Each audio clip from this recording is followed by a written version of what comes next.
Nah, jadi Bapak-Bapak udah lihat contoh linear regression ya yang dipakai untuk memprediksi data COVID. Ada contoh code-nya juga di Learn. Terus juga pakai random forest ya. Kemarin pakai Python gimana caranya kalau mau melakukan prediction. Nah, malam ini kita diskusiin sebenarnya isinya apa sih begitu ya barang-barang itu ya. Ini kita baca di bukunya Geron itu ya, Hands on Machine Learning with Scikit-learn. Eh, ini di chapter 4 ada bagian yang membahas linear regression nih. Ya, judul chapternya sih training models, tapi dimulainya dengan linear regression ya karena itu yang cukup simple ya. Nah, linear regression itu kalau di kuliah analisis numerik juga muncul namanya curve fitting ya. Jadi nama tuh macam-macam. Tapi basically yang terjadi adalah ada data, kita punya data X dan Y ya. X-nya bisa ada dari X1 sampai Xn ya. Beberapa variabel yang menjadi prediktor istilahnya kalau di linear regression. Variabel-variabel yang bisa mempredik outcome Y tertentu begitu ya. Biasanya kalau di istilah machine learning disebutnya juga fitur ya. Ini makanya istilah yang dipakai oleh Geron ya, number of features.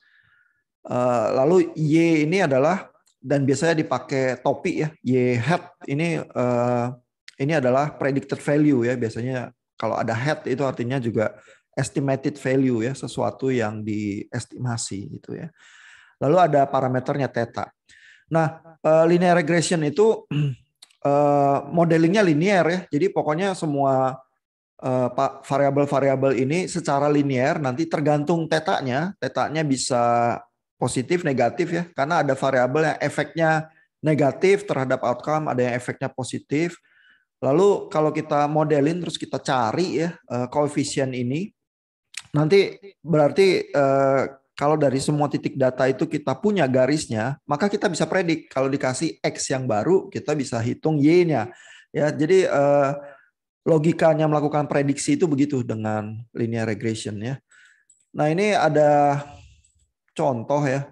Contohnya sederhana banget. Jadi ini juga di sini dibilang ya bahwa sebenarnya menghitung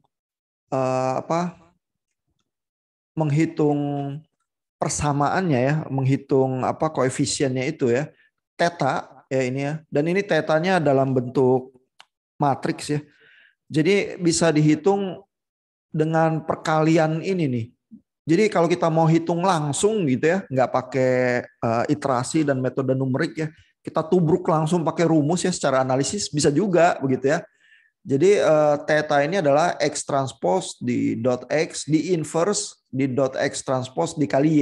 Itu kan kita punya vektor X-nya ini yang faktor variabelnya X1, X2 sampai Xn, lalu kita punya vektor Y-nya, terus kita hitung tubruk gitu kita bisa dapat ininya, tetanya. Dan nah ini contohnya nih, dia lakukan kasus ya, dia generate titik-titik random ini ya. Ini pakai fungsi Python juga. Jadi X-nya dia generate pakai fungsi random. Random itu 0 sampai 1 ya, tapi dikali 2 berarti dia spread dari 0 sampai 2 gitu ya. Lalu dia generate fungsi linear yang dengan persamaan 4 tambah 3X.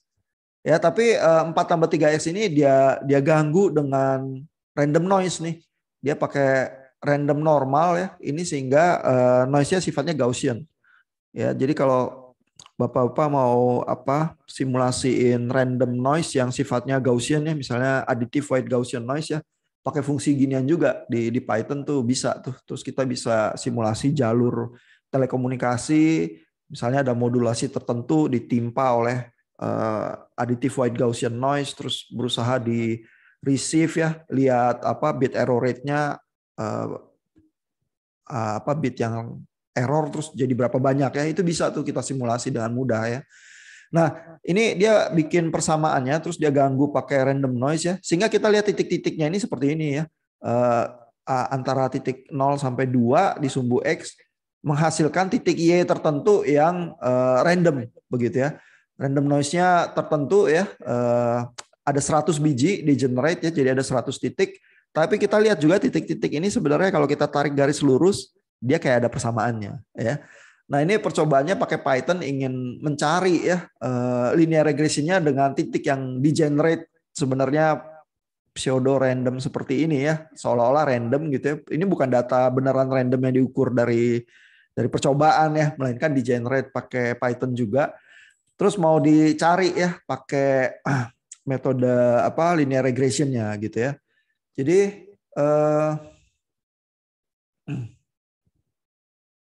ini dicarinya dihitung langsung ya. Jadi persamaan yang ini, persamaan ini X matriks X transpose di dot X di inverse dikali X transpose dikali Y ya, itu dihitung langsung tuh. Ya, jadi ini dari semua titik X dan titik Y yang ada, ini theta base ya, terus dihitung langsung sama dia ya. Apa ini diambil modulnya untuk melakukan inverse, terus ini X transpose di dot X di inverse dikali dot X dikali dot Y gitu ya. Ini perkalian matriks di Python nih. Tapi ini rumus analitik itu tadi yang dihitung langsung. Lalu tetanya dapatnya adalah harusnya kan 4 tambah 3X. Ya, ini tambah Gaussian noise itu yang disimulasi itu ya. Tapi berarti tetanya mestinya dapatnya 4 tambah 3 ya di sekitar itu. Cuman ada kandungan noise-nya ya di dalam 100 titik itu. Jadi dapatnya 4,2 dan 2,7. Ya cukup dekat. Ya, jadi artinya menghitung rumus langsung ini mendapatkan theta cukup baik bisa dilakukan. Ya, terus kalau kita pasang ininya apa gambar garisnya ini, nanti kita lihat seperti itu tuh. Jadi garisnya adalah curve fittingnya ya dari semua titik random yang ada itu. Terus kita bisa hitung ya apa errornya dari semua titik ke garisnya gitu ya. Root mean square errornya berapa ya sebagai derajat kebaikan kalau kita melakukan linear regression seberapa baik gitu ya. Nah ini contoh yang sederhana banget supaya memberikan kita bayangan linear regression itu melakukan apa ya. Dan ini contohnya ini kebetulan cuma satu dimensi ya, X-nya cuma ada X1.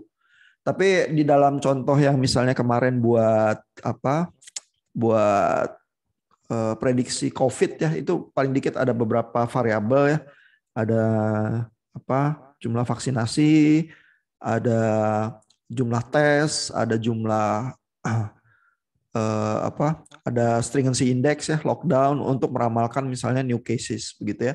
Jadi ada 3 variabel, 3 dimensi ya, terus melakukan linear regression untuk mencari angka kasus per hari tertentu gitu ya. Apa linear regresinya bukan cuma satu variabel kayak gitu, satu dimensi ya. Tapi secara paling sederhana, secara satu dimensi yang terjadi seperti itu. Kalau ngebayangin 3 dimensi ya berarti ada titik bertaburan ya di dimensi n itu. Terus kita cari garis di ruang dimensi n itu yang memotong terus apa root mean square errornya yang paling kecil terhadap garis itu dari kurva yang ada ya. Ilustrasinya seperti itu. Nah, jadi linear regression ini cukup mudah ya dipahami. Tapi kalau kita hitung langsung seperti itu ya, ada isu computational complexity juga ya, bahwa melakukan inverse terhadap matriks ya, itu kompleksitasnya n pangkat 3. Ya, ini ya kalau saya tunjukkan. Ini ya, jadi di sini ada apa diskusi soal computational complexity melakukan X transpose kali X ya. Ini X pangkat 2 nih. Tapi begitu di inverse N pangkat 3. Ya, dan pangkat 3 ini berabe ya karena berarti ukuran matriksnya meningkat 10 kali, kompleksitas kita meningkatnya 1000 kali gitu ya. Jadi N pangkat 3 itu angka yang buruk ya untuk apa kompleksitas ya. Nah, sehingga bisa ada apa trik-trik lain ya untuk mencari linear regression yang kompleksitasnya nggak segitu ya, yang nubruk langsung rumus apa analitiknya ya. Tapi ada metode-metode yang disebut gradient descent ini ya. Gradient descent basically mencari apa angka yang membuat cost-nya itu minimum ya. Cost-nya ini bisa berupa root mean square error-nya ya. Kan kita mau mengecilkan error antara titik-titik yang bertabrakan itu dengan garis prediksi kita begitu ya. Nah, jadi ini udah mirip metode numerik ini ya. Tapi gradient descent itu berarti selalu problemnya adalah kita learning step-nya mau seberapa gede ya. Dan bisa jadi nggak stabil ya. Ini ada beberapa gambar-gambar. Kalau kita learning step-nya terlalu kecil, dia iterasinya terlalu lama. Karena dia mau cari minimum ini dia harus geser satu-satu gitu ya. Tapi juga kalau kita stepnya terlalu gede bisa begini ya, tergantung kurva kita yang mau kita cari minimumnya, terus dia lompatnya terlalu parah ya kalau lompatan kita terlalu gede gitu ya. Lalu juga apa bisa jadi kurva kita nggak terlalu jinak ya, sehingga ada yang global minimum, terus ada yang lokal minimum ya, sehingga kalau kita gradient descent ini kita iterasi, toto ketangkep di sini ya di lokal minimumnya, padahal ada yang lebih rendah lagi gitu misalnya errornya, tapi kita kelewatan ya, sehingga biasanya tekniknya yang dilakukan itu lompatan pertama itu gede-gede supaya menghindari lokal minimum ya, tapi begitu udah dapet yang kemungkinan global minimum, lompatnya jadi lebih kecil ya, itu istilahnya disebutnya simulated annealing ya. Mana ya, sebentar, ada bagian tertentu juga yang nyebut itu deh. Ini ya. Ini istilahnya nih, simulated annealing ya. Annealing itu adalah proses ini. Proses menempa besi jadi apa? Ya misalnya pisau gitu ya atau apa ya, atau pedang ya. Jadi dipanasin dulu supaya gampang meleleh, tapi habis itu didinginin pelan-pelan ya supaya berbentuk gitu. Ya jadi proses gradient descent-nya itu panas itu lebih cepat lompatnya ya, karena mencari jangan sampai terperangkap di lokal minima ya. Cari dulu secara besar ya, secara overall di mana tempat yang lebih optimum. Terus habis kalau udah rasanya deket, kita fine tuning ya, lebih kecil-kecil lompatnya gitu ya. Nah, itu strategi simulated annealing itu seperti itu ya. Jadi dengan metode-metode yang sifatnya iterasi seperti ini, kita bisa mendekati problem menghitung linear regression itu nggak menghitung langsung rumus analitiknya, itu yang bisa costly ya, bisa mahal secara apa computational complexity gitu ya. Nah, lalu kita coba lihat yang ini ya, random forest ya. Random forest itu ngapain sih gitu ya. Tapi untuk memahami random forest ya, itu kan istilah forest aja udah berkaitan sama hutan dan pohon ya. Kita lihat dulu komponennya itu decision tree ya. Jadi ini di chapter 6 bukunya Geron juga ya, ada chapter judulnya decision tree ya.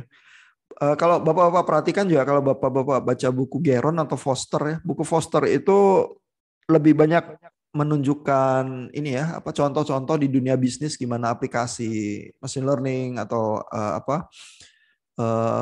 AI begitu ya. Kalau buku Geron ini lebih detail menunjukkan jeroannya ya. Oke, kamu bilang teknik ini, sebenarnya apa yang terjadi di dalam teknik itu, terus dicontohin pakai codingnya, matematikanya gitu ya. Jadi kalau mau tahu jeroannya barang-barang itu baca Geron.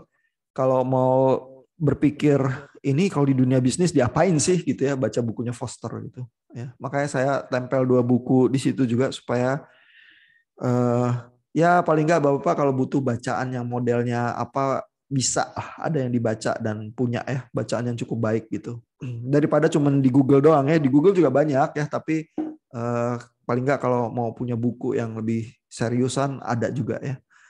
Nah, ini di bagian decision tree ya, digambarkan pola berpikirnya decision tree. Ya, ini misalnya decision tree yang paling sederhana ya di gambar ini ya, gambar 61 ya. Decision tree itu sifatnya pokoknya melakukan cabang ya. Proses menentukan keputusan yang sifatnya kayak pohon. Ya, jadi mulainya misalnya ya, contoh yang ini adalah menentukan bunga itu ya, gambar bunga iris tertentu itu sebenarnya jenis yang mana gitu ya. Lalu mulai dari sini ditanya ya, bunganya itu panjang lembar itunya, petalnya itu seberapa panjang ya. Kalau kurang dari 2,45 berarti yang ini true, masuk ke sini. Kalau lebih dari 2,45 masuk ke sini gitu ya. Terus kalau udah habis ngecek panjangnya ngecek lebarnya ya, petal width-nya berapa, di bawah 1,75 atau di atas ya. Kalau di bawah masuk ke sini true, kalau false masuk ke sini. Ya sehingga dengan cara demikian pakai decision tree bisa menentukan nanti oh ini bunga ini sebenarnya yang mana gitu ya. Apakah Iris setosa atau Iris versicolor atau Iris virginica begitu ya. Nah, itu di dalam membentuk pohon decision ini ya, itu pakai data training juga ya, dan data trainingnya itu dikasih lihat nih di sini ya. Misalnya untuk Iris setosa ini rupanya 50 data training di sini menunjukkan Iris setosa semua ya, artinya yang panjang petalnya itu di bawah 2,45 masuk ke sini semua ada 50 begitu ya. Lalu kalau yang ini masuk ke sini itu jenisnya ada yang versicolor 50 dan ada yang virginica 50. Lalu dipecah lagi ya. Ditanyanya apa? Ditanyanya lebarnya petalnya berapa?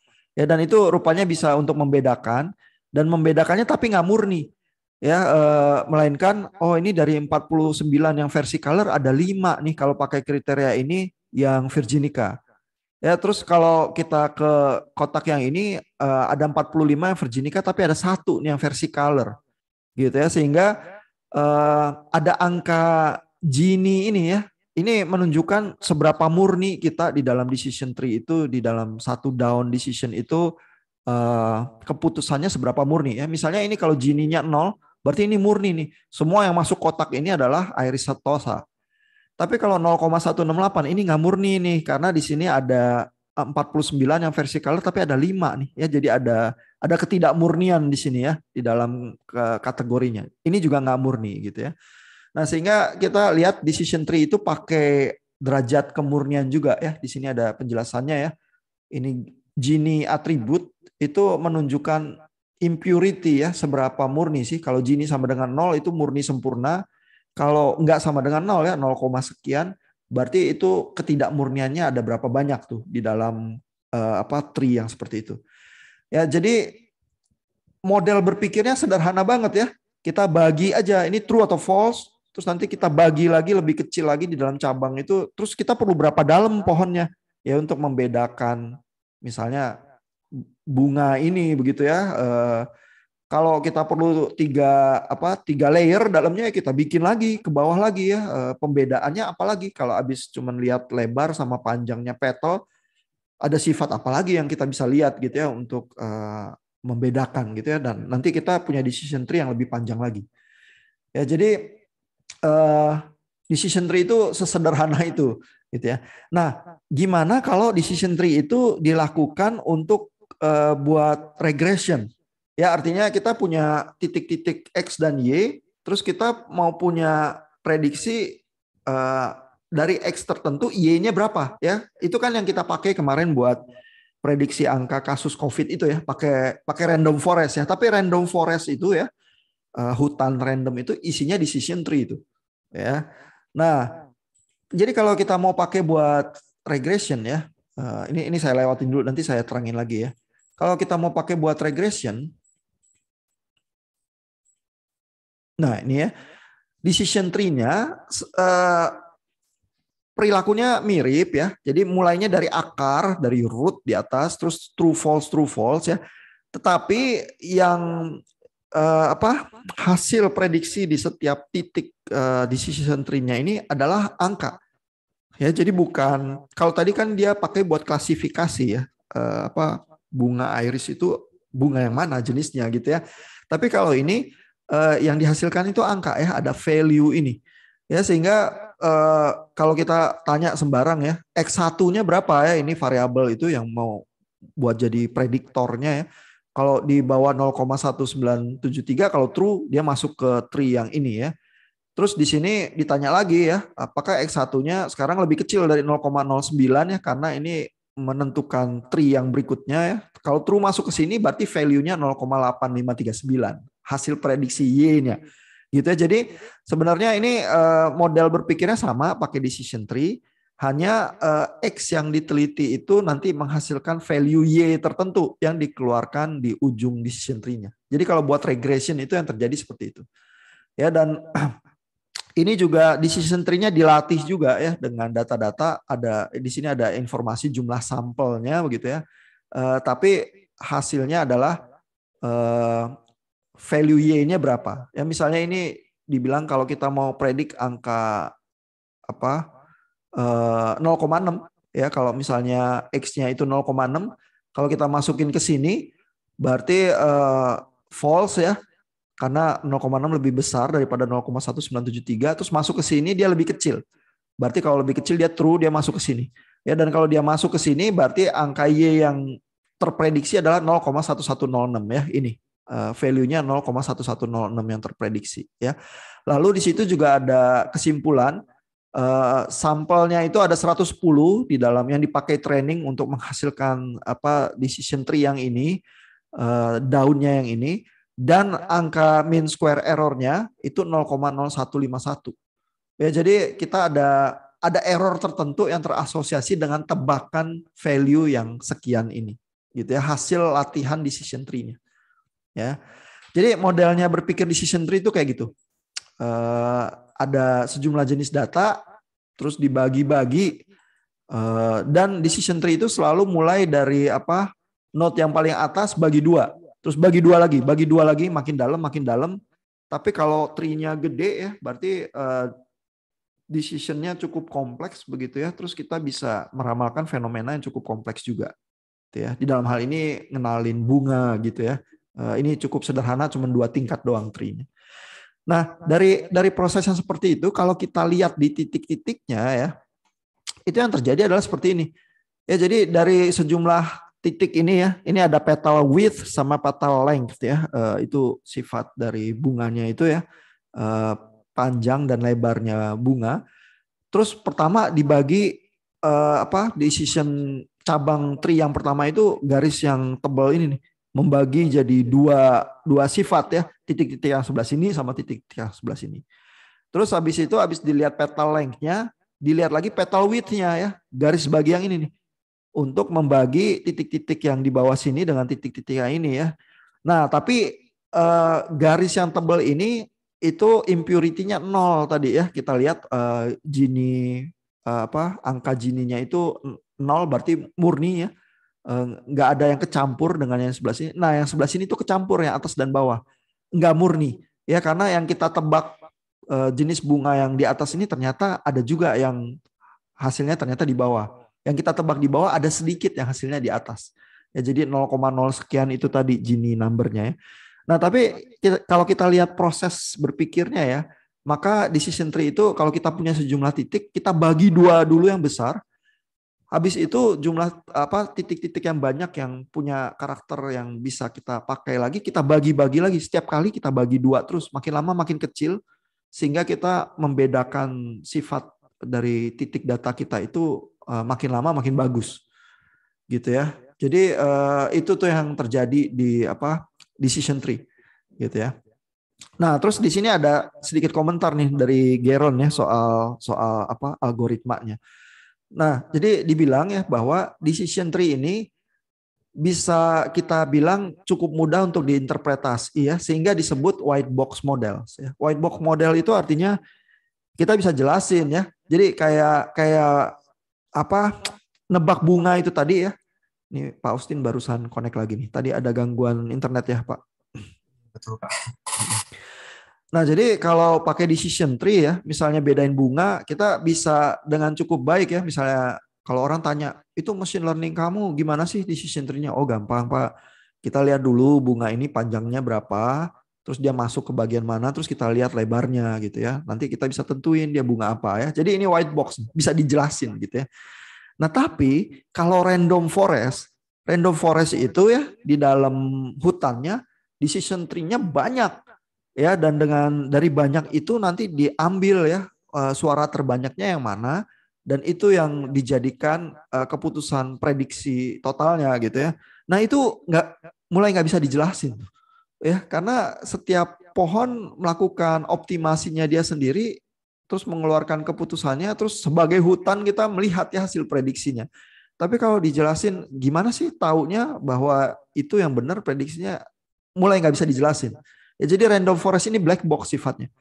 Kalau kayak linear regression atau decision tree ini masih white box nih. Ya karena kayak linear regression kan bisa lah dijelasin matematikanya seperti ini ya. X kali Y, bahkan bisa ada rumus analitiknya ya. Kita hitung aja tubruk langsung begitu ya.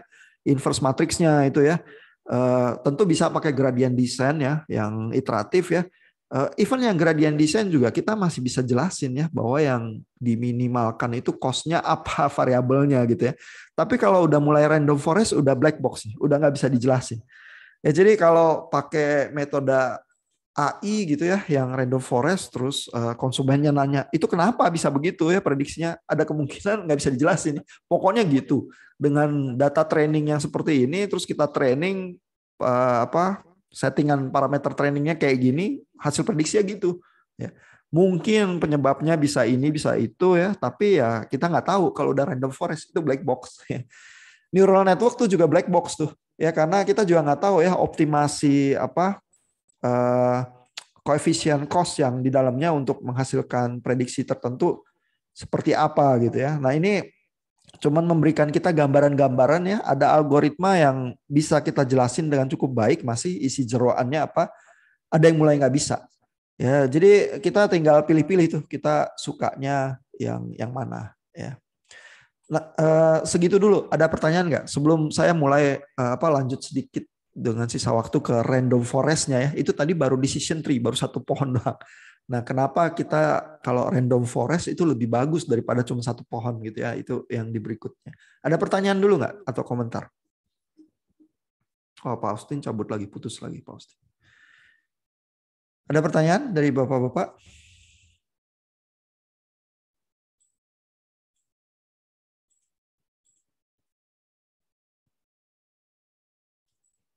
Kalau nggak ada pertanyaan saya lanjut ya.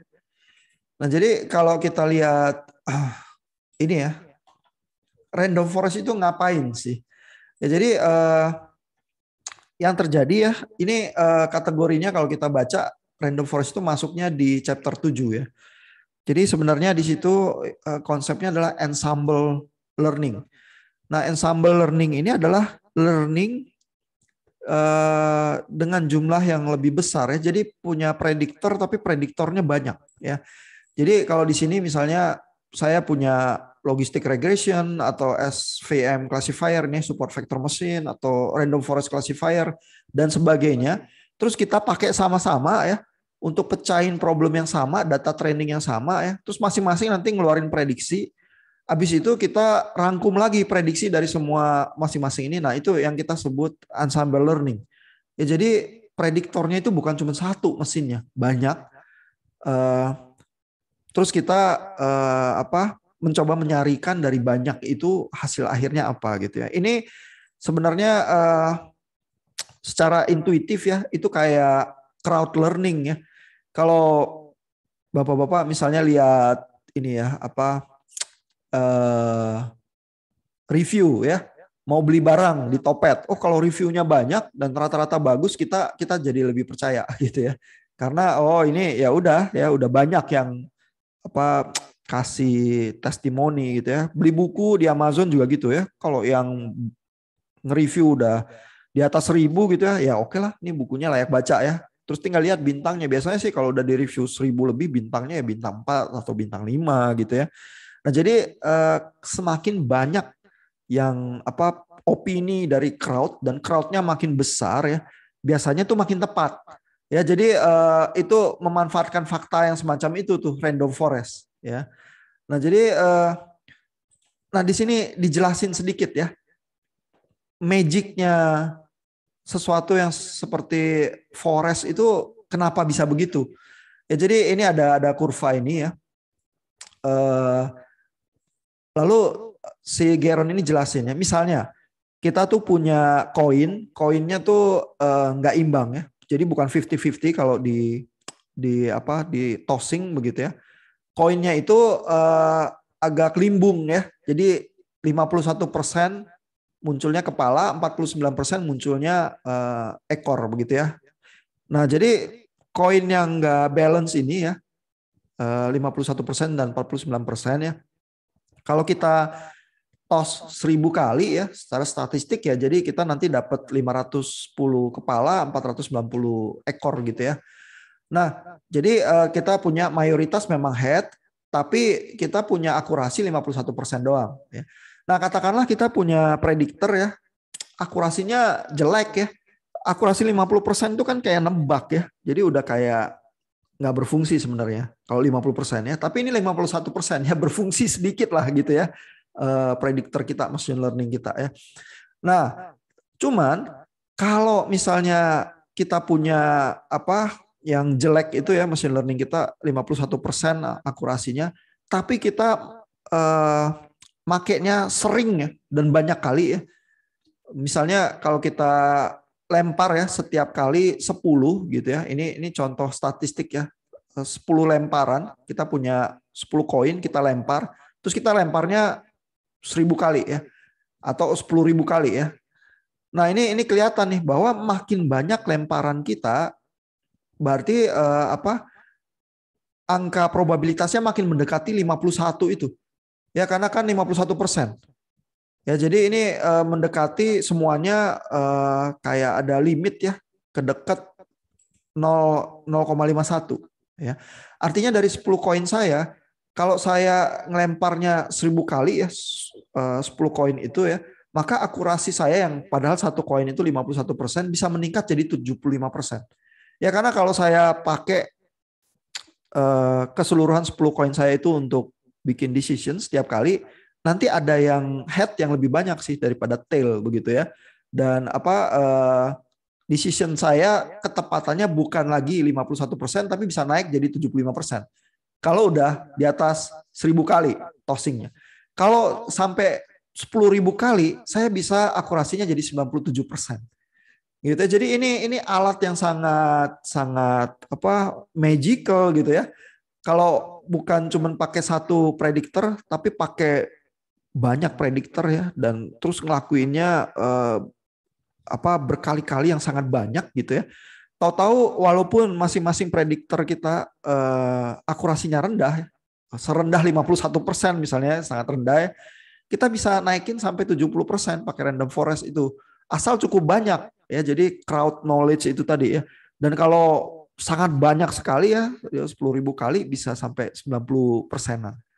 Gitu ya. Jadi itu idenya cukup sederhana ya, tapi ada syaratnya tuh ya. Magic itu baru jalan ya. Ini. Ya jadi kalau kita mau berharap bisa meningkat jadi 75% akurasi ya, maka yang harus terjadi adalah prediktornya itu masing-masing decision tree-nya itu ya, itu harus independen. Ya karena kan kalau prediktor itu dilatih atau melakukan hal yang sama semua gitu ya, ya berarti sama juga, jadi balik lagi kita cuma punya satu koin doang ya. Tapi kalau masing-masing melakukan hal yang berbeda, terus come up dengan hasil prediksinya masing-masing, terus kita ambil semua lagi rata-ratanya ya, mayoritasnya gitu ya. Jadi kita seperti mempertimbangkan banyak sekali kasus dan variabel yang berbeda-beda ya, akurasi kita tuh naik ya. Sehingga ini harus independen nih. Independen artinya setiap machine learning atau setiap prediktor kita itu nggak saling mempengaruhi. Begitu ya, atau tidak terkorelasi ya, uncorrelated errors ya. Jadi kalau masing-masing itu mirip sekali, terus masing-masing membuat error yang sama karena mirip, ya kita nggak naik akurasinya. Tapi kalau independen dan errornya masing-masing beda ya, tapi errornya masing-masing beda aja, kita masih rata-rata mayoritasnya gitu ya, dan masing-masing dengan efek-efeknya sendiri. Nah, kita tuh akurasinya bisa naik. Nah, tapi gimana caranya menghasilkan independensi yang semacam ini? Gitu ya. Nah, ada trik-triknya ya. Trik yang paling sederhana itu namanya bagging and pasting ya. Nah, jadi ini tuh ini juga trik yang sangat umum dipakai ya. Bagging itu artinya bootstrap aggregating. Ya, bootstrapping ini ya sebenarnya juga ide yang sangat cerdas ya. Jadi kalau saya punya data ini ya, training set tertentu ya, untuk setiap mesin ini, kan saya mau punya banyak mesin ya, saya mau punya forest. Lalu kalau setiap mesin ini nanti mengeluarkan prediksinya, terus saya gabung gitu, saya mau punya kekuatan akurasi yang lebih tinggi. Idenya gitu ya. Syaratnya setiap mesin ini mesti independen. Tapi saya cuma punya training set yang ini doang ya. Kalau semua training set saya sama, saya tumpahin terus mesin ini menjalankan metode yang sama ya, masing-masing decision tree ya, atau uh, linear regression atau apalah gitu ya.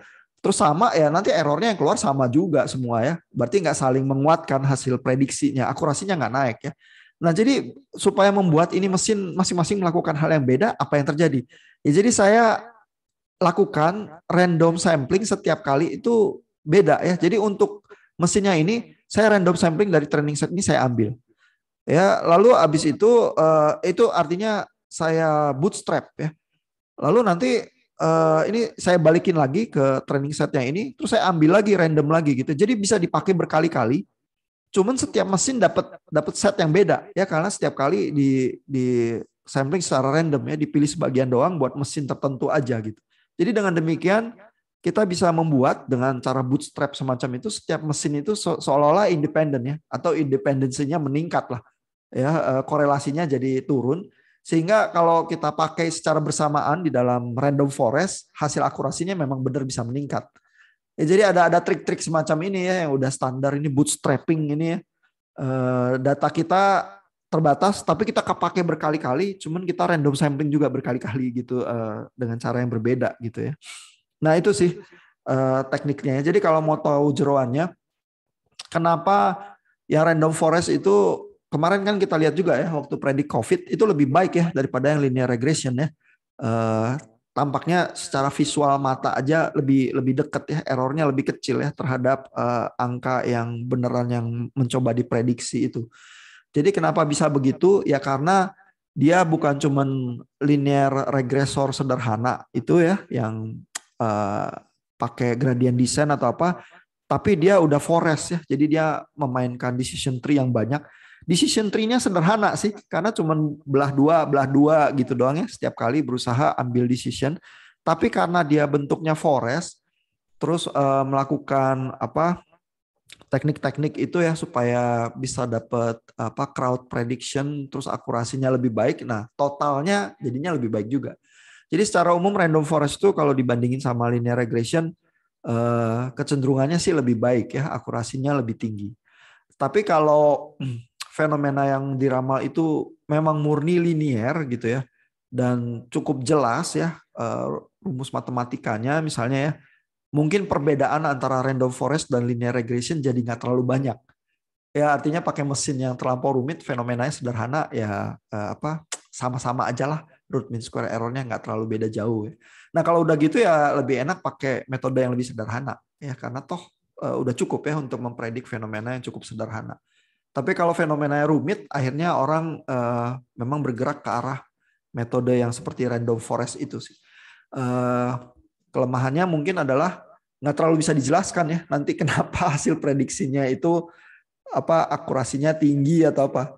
Memang bisa predik, tapi nanti kalau bos itu tanya ya, kenapa sih faktor apa yang sangat menentukan gitu ya, mungkin jawabannya jadi rada susah. Karena random forest itu kayak gitu ya, black box, kita nggak terlalu tahu di dalam forestnya itu sebenarnya fungsinya kayak apa gitu.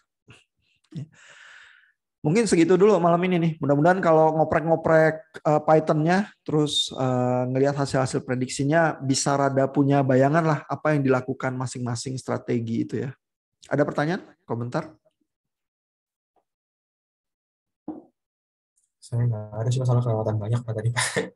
Iya, kelewatan banyak ya. Nanti nonton recordingnya lagi aja ya, terus baca Geron lagi kalau misalnya ada pertanyaan atau diskusi ya bisa ditanyain di grup WA atau di posting di forum. Ntar saya kalau lihat saya jawab juga sih. Ya.